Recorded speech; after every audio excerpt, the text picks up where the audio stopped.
नमस्कार मेरे YouTube परिवार और नए दर्शकों, स्वागत है आपका अंधकार का राज पर। तो चलिए डर और रोमांच के इस सफर पर आपके साथ मैं अवधेश शुरू करते हैं। आज फिर से एक और खौफनाक कहानी लेकर आपके सामने उपस्थित हूं।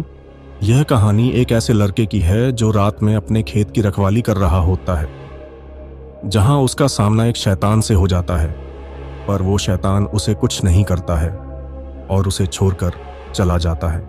दोस्तों, कहानी शुरू करने से पहले क्या आप भी डर के शौकीन हैं? अगर हाँ, तो चैनल को सब्सक्राइब करना ना भूलें। हर वीडियो में मिलेगा आपको एक नई डरावनी कहानी। तो क्या आप तैयार हैं? तो चलिए शुरू करते हैं इस कहानी को। मेरा नाम हैरी है। मैं अमेरिका के कैलिफोर्निया के एक छोटे से गांव सेंट्रल एल फार्मलैंड में रहता था। यह कहानी तब की है जब हमारे खेत में बाजरे का फसल उगी थी। बाजरे की फसल के समय हमेशा किसान लोग खेतों में ही रहा करते थे, क्योंकि खेतों में बाजरे के अलावा सोयाबीन, मक्का और मूंगफली की फसल भी होती थी। और गांवों के खेतों में जंगली सुअरों और जंगली हिरणों का भरा आतंक था। ये जंगली जानवर फसलों को अक्सर बर्बाद कर दिया करते थे। खेत की रखवाली के लिए अक्सर मेरे फादर ही जाया करते थे।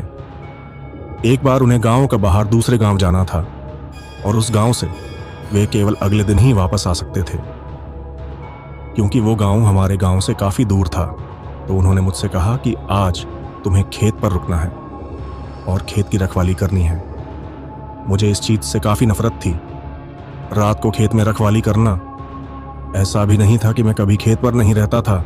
मैं खेत में केवल दिन के समय ही जाता था। मुझे रात में थोड़ा डर भी लगता था। खैर, मुझे जाना तो था ही। मैं शाम को ही खेत में चला गया, और शायद जो लोग गांव में रहे हों उनको पता हो कि गांव में अक्सर खेतों के बीच में 4 डंडे गाड़कर उन 4 डंडे पर एक छत का निर्माण कर दिया जाता है। हमारे यहाँ इसे डोम कहते हैं, जिन पर से आप पूरे खेत पर नजर रख सकते हैं तथा उस पर आराम कर सकते हैं। वैसे तो गांव के और लोग भी खेतों में रात में रखवाली का काम करते हैं, पर हमारा खेत गांव से थोड़ा दूर था। हमारा खेत काफी बड़ा भी था, जिस कारण से खेतों के बीच में होने पर भी खेत से बाहर निकलने में ही 10 मिनट लग जाते थे। मेरे खेत के आसपास बहुत सारे बड़े बड़े पेड़ लगे थे। रात के समय जब तेज हवा चलती और चांद की रोशनी होने पर वह पेड़ मानो ऐसे लगते जैसे कि कोई बड़ा सा राक्षस नींद से उठ खड़ा हुआ हो। मेरे खेत का कुआं उन्हीं पेड़ों के पास में था, जिस कारण से मुझे और अधिक डर लग रहा था।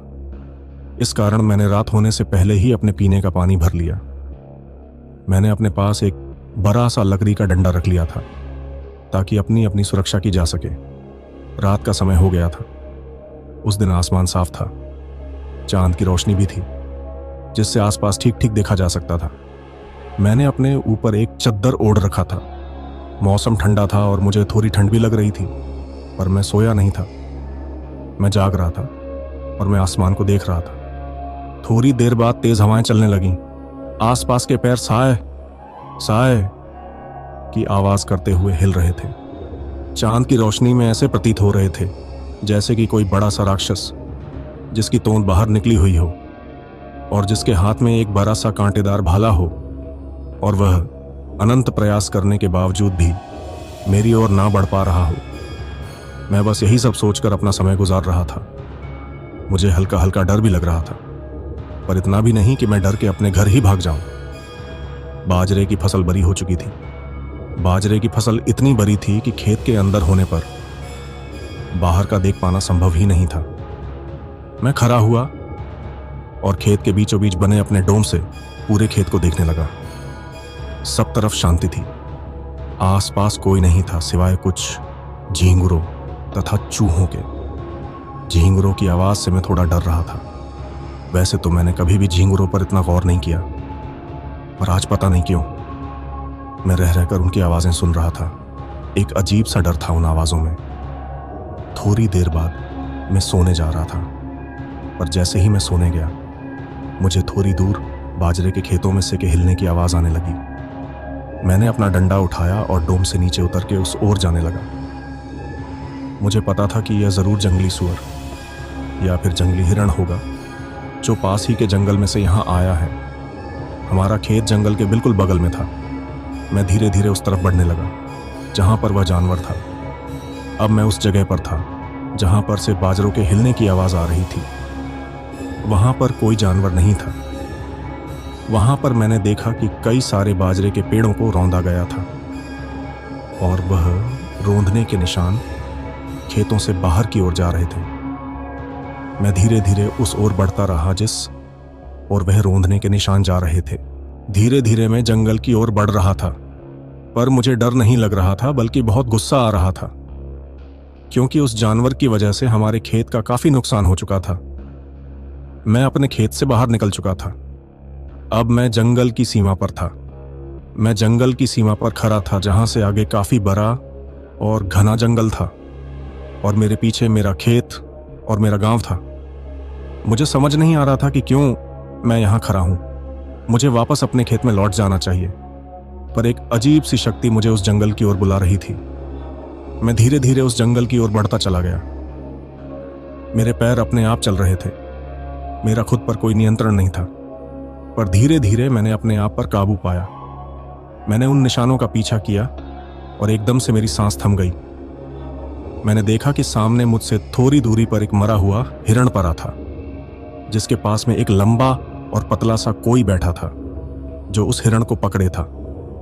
वह कोई उस हिरण को फाड़ रहा था अपने नाखूनों से। उसने अब उस हिरण को खाना शुरू कर दिया था। 2-3 सेकंड तक तो मुझे विश्वास ही नहीं हुआ कि क्या हो रहा है। कहीं मैं कोई सपना तो नहीं देख रहा हूं, पर यह कोई सपना नहीं था, हकीकत मेरे सामने थी। मैं अब अपने कदम पीछे बढ़ाने लगा। मैं हर कदम फूंक फूंक कर चल रहा था। मैं उसे पता नहीं लगने देना चाहता था कि मैं यहां हूं। वह अभी भी उस हिरण को खाने में व्यस्त था।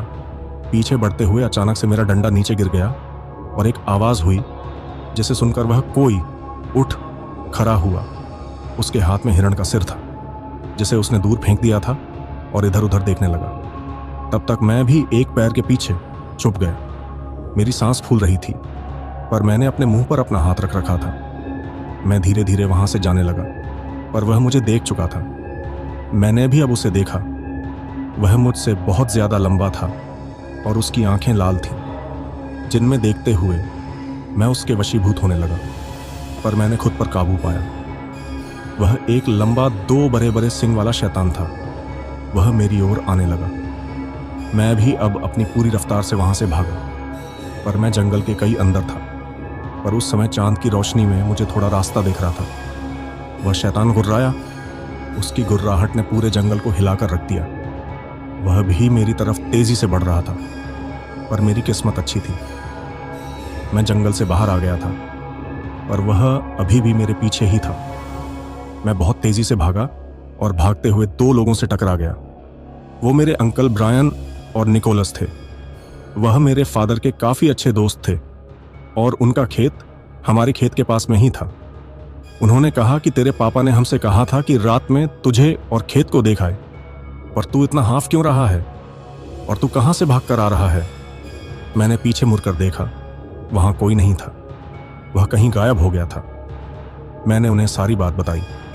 मैंने उन्हें वह जगह भी बताई जहां बाजरों के रौंदे जाने के निशान थे। सुबह होने पर मैं उन्हें उस जगह ले गया जहां पिछली रात मैंने उसे शैतान को देखा था। वहां पर हिरण का मृत शरीर पड़ा था। गांव वालों ने मुझसे कहा कि देखो, शायद वह कोई जंगली जानवर था, भेड़िया होगा, जिसने इस हिरण को मारा है। तुमने रात में उस जानवर को देखा होगा। मैं जानता था कि वह लोग मेरी बातों पर विश्वास नहीं करेंगे, पर जो मैंने देखा था वह एकदम सही था। सभी गांव वाले वहां से जाने लगे। मैं भी उनके पीछे गांव वापस जा रहा था। वह लोग मुझसे थोड़ा आगे निकल गए थे। मुझे तभी एक हल्का सा हवा का झोंका छूकर निकल गया। उस झोंके में मैंने उसी रात वाले डर का अनुभव किया। मैं तेजी से भागकर गांव वालों के साथ शामिल हो गया। मुझे नहीं पता वो कौन था और वो कहां चला गया, पर वो चाहता तो मुझे बड़ी आसानी से मार या नुकसान पहुंचा सकता था, पर उसने ऐसा नहीं किया। शायद वो बस मुझे डरा के उस जंगल से दूर रखना चाहता था। शायद उसे जंगल में लोगों का दखल देना पसंद नहीं था। तो दोस्तों, अगर आपको यह कहानी पसंद आई तो लाइक और सब्सक्राइब करना ना भूलें। धन्यवाद दोस्तों। इस दिलचस्प यात्रा में हमारे साथ बने रहने के लिए। अगली बार फिर मिलेंगे एक नई खौफनाक कहानी के साथ।